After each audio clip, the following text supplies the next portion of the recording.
All right, let's talk through week 9 of the Funky Town baseball season here in 2026. Starting with the thing I ended last week's video with, that is the MVPs of the week. So I do this through ChatGPT. They do the images better, I think. You can tell that it's not pictures. Like ChatGPT is doing its best to recreate these people. You could tell that's not Acuna. He's got like a cheek tattoo thing happening, or I don't think Acuna has that going on. You can kind of see James Wood. He looks a lot like C.J. Abrams. Mizurowski definitely doesn't look like that. It had the ball in Mizurowski's other hand, his glove hand, even though he was looking like the right direction. It had the ball like out in front, kind of like this, with no hand in the back. It had Braxton Ashcraft in a Reds jersey. So not perfect, but these 6 players killed it this week. The numbers themselves are jarring. Let's look. Mizurowski went 14 innings, only gave up the 1 run with 1 walk, no homers, just a few hits. Got 2 quality appearances, needless to say, and 12.86 6K per 9. He just kind of looks like the best pitcher in the league. I think, he's been flipped around a couple times over the last 7 or 8 months with our league, and it's like he's one of those guys, you could have kind of seen it coming. He was a highly touted prospect. We all knew he threw 100 miles an hour. I remember I drafted him. Let's look, actually. Haven't prepared for this at all or anything, but I drafted him late a couple years ago, and I could have held him. I drafted him in the 23rd of the 2024 draft. So, little pat on the back for me. I should also sort of punch myself or something for letting him go.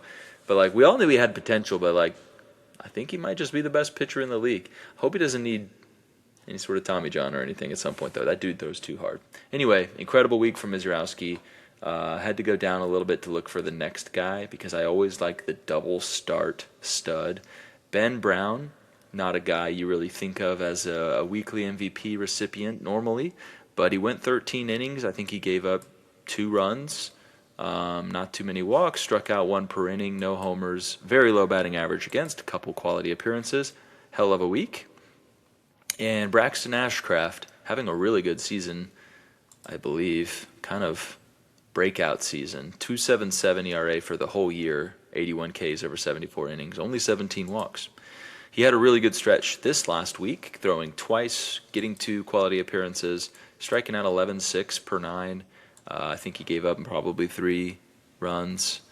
Didn't walk anybody, like 1 person probably.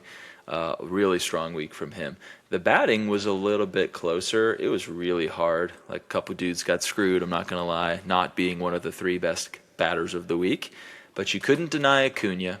He only had 7 hits, but 5 of them left the yard. He knocked in 10. He walked 8 times, and he stole 4 bases. He did it all. Incredible week for Acuna. I skipped down to Yordan Alvarez, who also hit 5 home runs. If you're hitting 5 home runs, that's pretty formidable. Jock Peterson also hit 5 home runs, but he hit 231. It just took some of the luster off. So Jock did not make the cut despite a 5-homer week. I picked James Wood because he did everything. Scored 7 runs, 3 homers, 5 RBIs, 5 walks, a high number. Couple steals, hit 435. Felt like the whole package, but I admit that Brian Reynolds hitting 478 kind of got screwed here. Jonathan Aranda hit 524, 3 homers, 6 walks. Kind of got screwed here. Tough week for batters to crack the top 3. I'm doing my best, guys. Let's look at the scores from last week. I was right there neck and neck with Brad entering Sunday. I think it was even 7-9 or something. My pitching had been doing very well. Brad's pitching had been doing okay, not bad. But then things really kind of flip-flopped on Sunday. I started someone getting a little greedy, trying to chase a ratio that I thought I had bandwidth to make a mistake. And My guy kind of sucked. Brad had a lot of good action going over the weekend, pitching wise, and no surprise, his offense beat mine. My offense is miserable. I haven't hit above 220 in like 5 weeks probably, so big win for Brad nonetheless, and he needed it. He was not in the playoff picture, I don't believe, before this week, technically, even though we think his team is good and quite likely he will be a playoff team. This is a big step towards that, and it sends me a free fall now, to be expected after I've sold a lot of talent.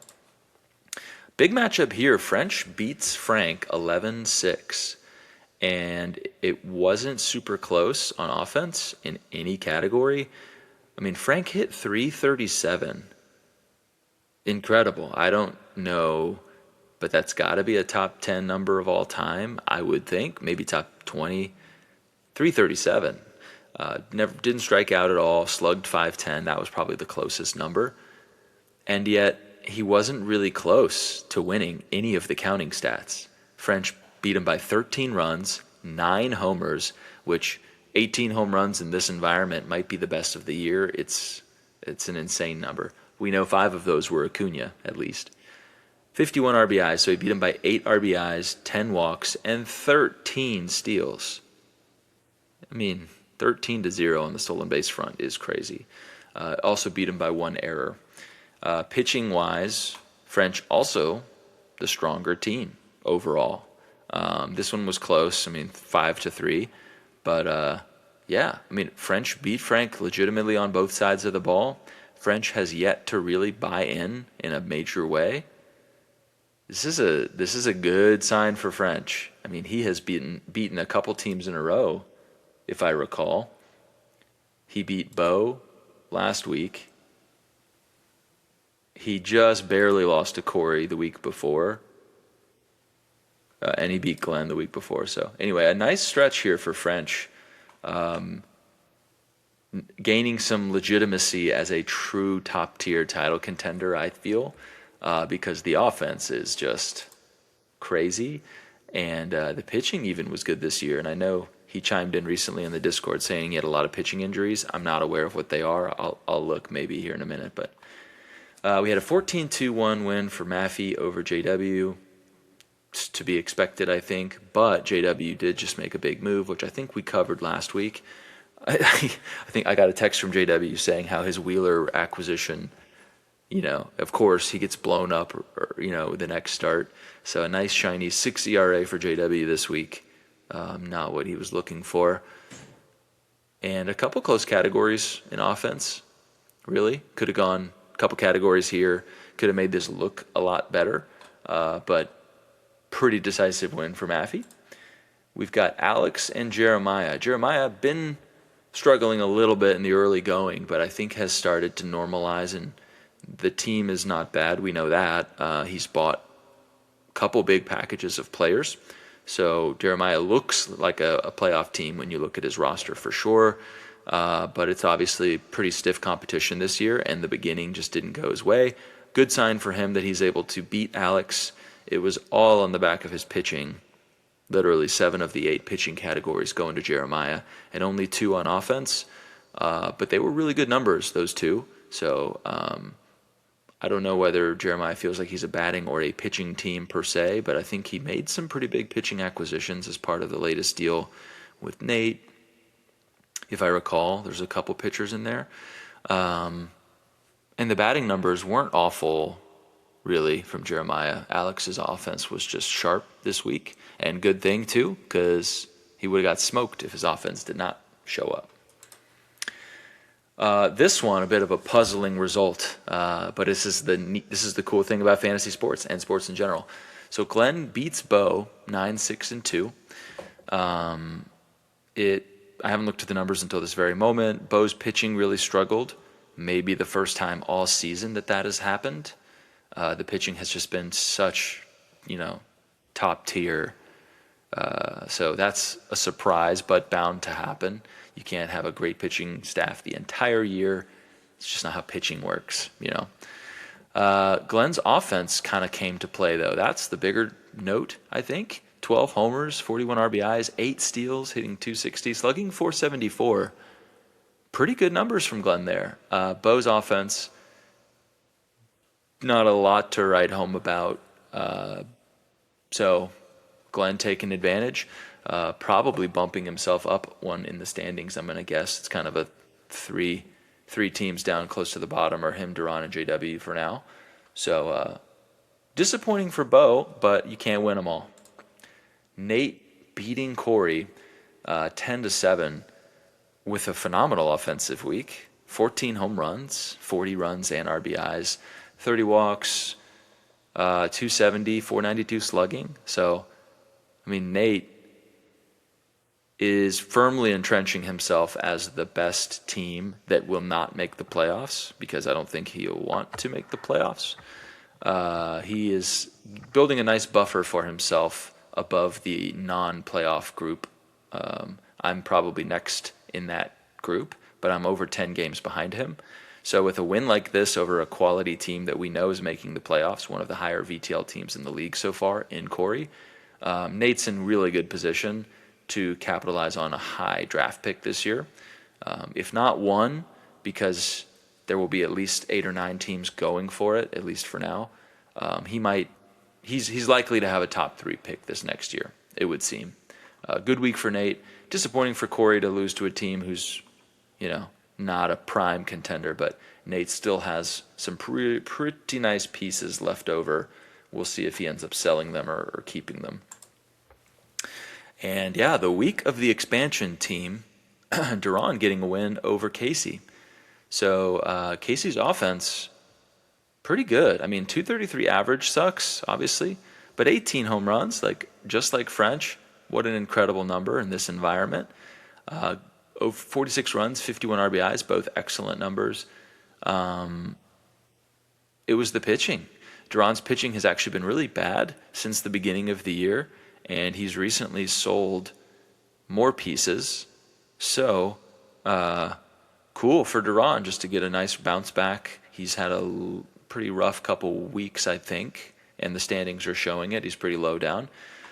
Does not feel good for Casey. This is supposed to be a week where you make ground up on some of the other contenders, especially when you are not actually sitting in a playoff spot so far. Let's take a look at the standings.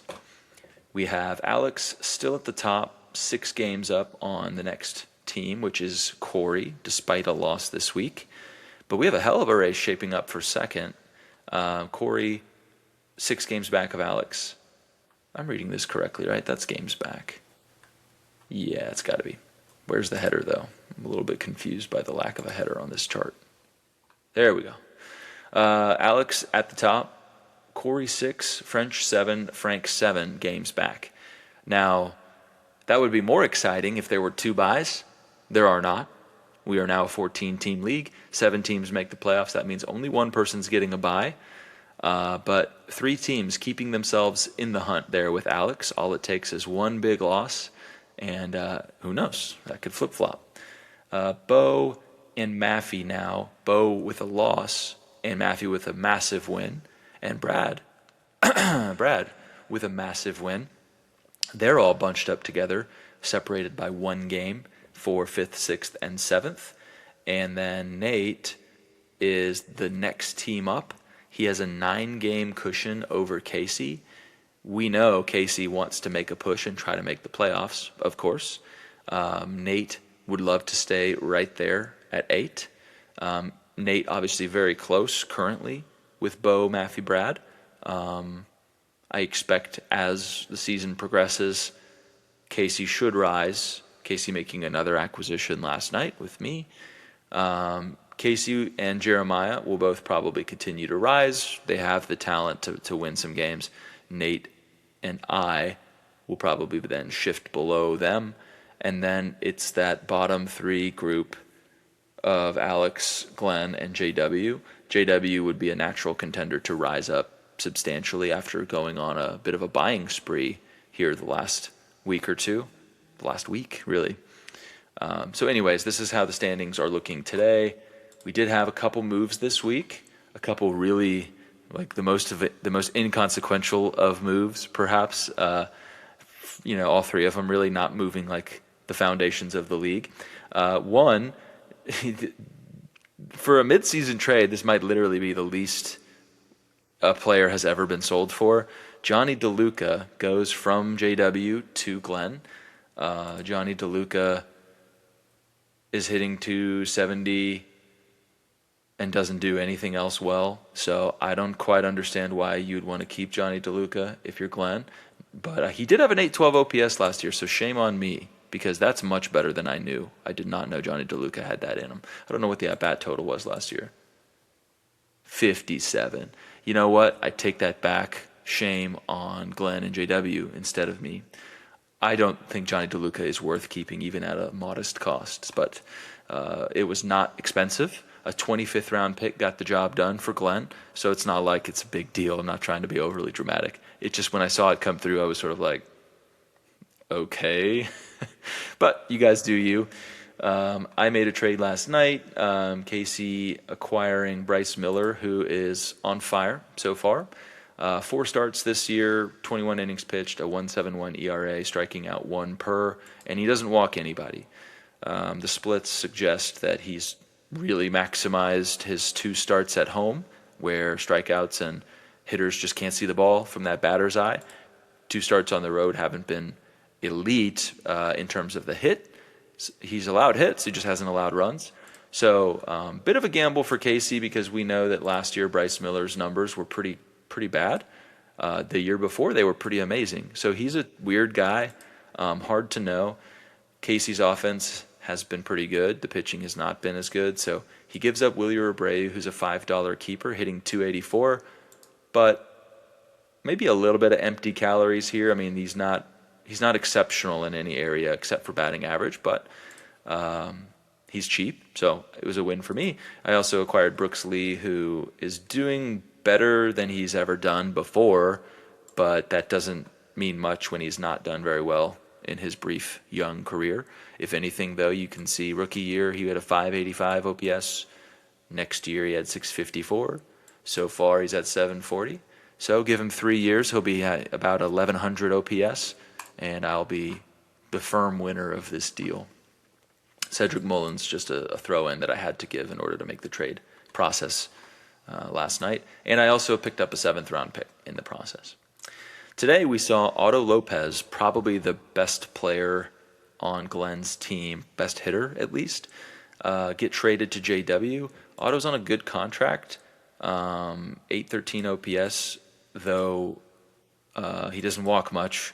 The 326 average really pops. He steals lots of bases. Second base, shortstop eligibility is always nice. Looks like he'll probably default back to just shortstop next year. So JW spending a 5th, getting a little bit better now, and having someone now that he can keep into the following year for 865, which, hey, any 300 hitter who's stealing bases, not striking out, that's probably doable there. So Glenn cashing out a little bit on one of his last remaining, really strong bats. Let's look at the VTL numbers. So these are the numbers just for this week. We saw French with a really great week, 74. I'm going to give it to you, French. 74% VTL total, really strong. The more exciting part of that is that it was 70% on both sides of the ball.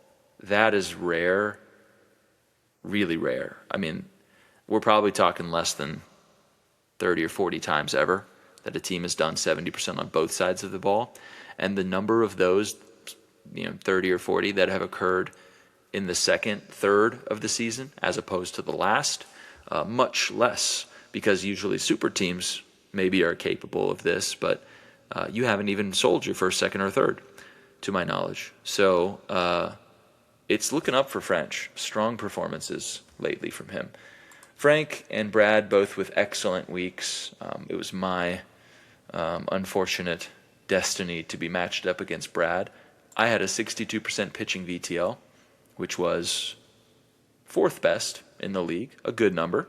Brad had 80%, so despite having a good showing, I still got crushed, and then my batting was miserable, as it always is.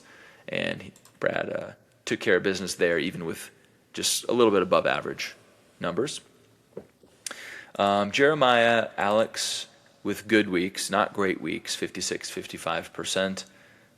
Jeremiah, much more of a neutral week across both sides. Alex was very strong batting, but a little bit weak on the pitching. And then we had some really rough weeks. JW at 24%, a 15% pitching VTL is just really hard to accept when you've just acquired a couple big time guys. Obviously, Corbin Burns has not pitched yet, but Wheeler with an unfortunate start after the move. And Bo, really bad on both sides of the ball, did not break 40% VTL on either side. Everyone has off weeks. That's all you can really say about that. Looking around, Duran and Glenn both stuck down at about 40%, not that far off of their norm, but they both got wins. So that's interesting. The third and fourth worst VTLs in the league both got wins, which, nowadays, that's the 11th and 12th best, and they both got wins. So that's crazy. I could dive into that and see, how is that even possible based on who they played and things, but it's probably not that important. Now we look at the season-adjusted numbers for everyone. We see that Alex in first, third in VTL. Corey is in second with the fourth VTL. Frank, third place, but still first in the total VTL standings. I guess French and Frank are tied for third, and they are 1-2 in VTL. So Frank still has a firm lead on number one in VTL. He would still be, a reasonable choice for the favorite. I think the biggest thing to factor in from here is what is French and Bo, what are they going to look like at the trade deadline, after the trade deadline, I should say. Both teams are very good. Fifth in VTL for Bo, second for French, but they have all the ammunition to buy that the other contenders do not. And I shouldn't discount Maffey. Maffey has that too. Maffey he's 10th in VTL, and so despite a few really nice weeks of offense here lately, not quite striking me as the elite contender just yet. But I would say that tier of Frank, you could argue Frank deserves to be in a tier by himself, but he is third in the standings, and so I would say right now it kind of looks like Alex, French, Frank are like my top group. Corey, Brad, and Bo right behind. And then probably just Casey kind of by himself for seventh. Those would be my 7 playoff teams if I had to choose them today. Yeah, I guess that's it. Looking at the luck index here, JW has risen up to match Jeremiah, and I have risen up pretty much to match also in the most difficult opponent profile. I kind of have the colors inverted from what they should be. Really, red should be represented. Well, it just depends how you want to interpret the data, but these green numbers mean a high VTL. That's the way that they look over here as well. So I guess it kind of makes sense. The three of us have had significantly harder schedules than anybody else by the VTL result.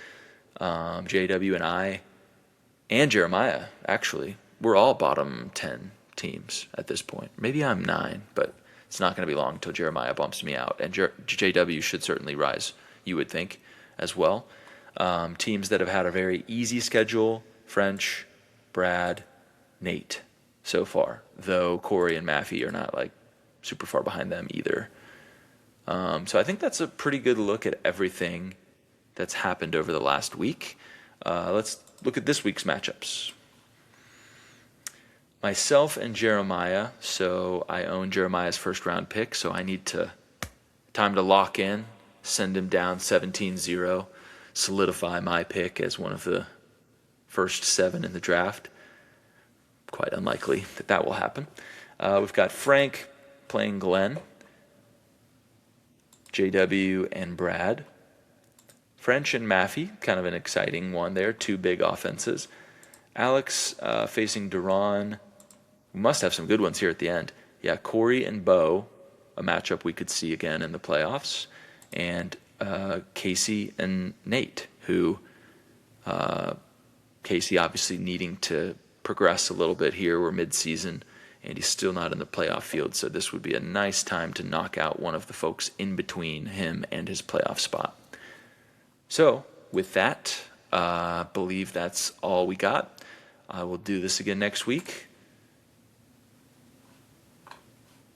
Yeah, I think that's it.